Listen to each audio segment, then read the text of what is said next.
নোয়াখালীর বেগমগঞ্জ উপজেলার শরীফপুর ইউনিয়নে একটি হৃদয় বিদারক ঘটনা ঘটেছে। এখানে একটি হত্যাকাণ্ডকে ঘিরে প্রায় ৫ থেকে ৭টি বাড়িতে আগুন লাগিয়ে পুড়িয়ে দেওয়া হয়েছে।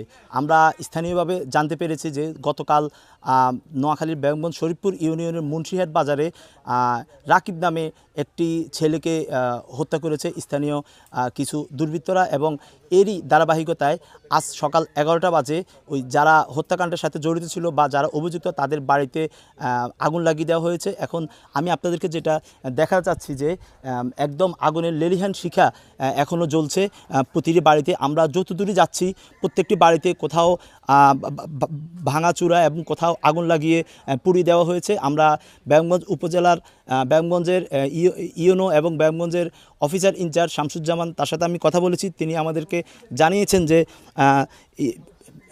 মুন্সিহাট বাজারে একটি বাড়ি করা হচ্ছিল, সেখানে রাকিব নামের একটি ছেলে রয়েছে এবং তার চাচার বাড়িটি করছে, এবং স্থানীয় মামুন নামের এক ব্যক্তি তিনি এখানে ২০ লক্ষ টাকা চাঁদা দাবি করেছেন।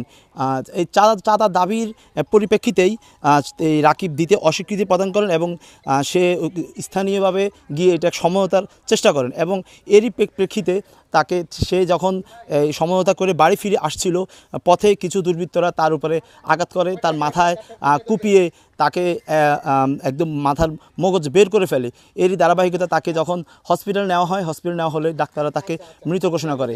আমরা স্থানীয়ভাবে জানতে পেরেছি রাকিবের পরিবারের কাছ থেকে, এবং তারা আমাদেরকে জানিয়েছেন যে রাকিবের সাথে রাকিবের ভাই রিমন ছিল, সেও এখনও মুমূর্ষু অবস্থা আছে নোয়াখালী জেনারেল হসপিটাল, এবং সেই সাথে আরও 4 জন লোক আহত হয়েছেন। তো আমি আপনাদেরকে যেটা জানাচ্ছি যে ইতিমধ্যে এখানে র্যাব, পুলিশ এবং সরকারের বিভিন্ন কর্মকর্তারা এসেছেন। তারা আমাদেরকে জানিয়েছেন যে এখন এই মুহূর্তে পরিস্থিতি তাদের নিয়ন্ত্রণে রয়েছে।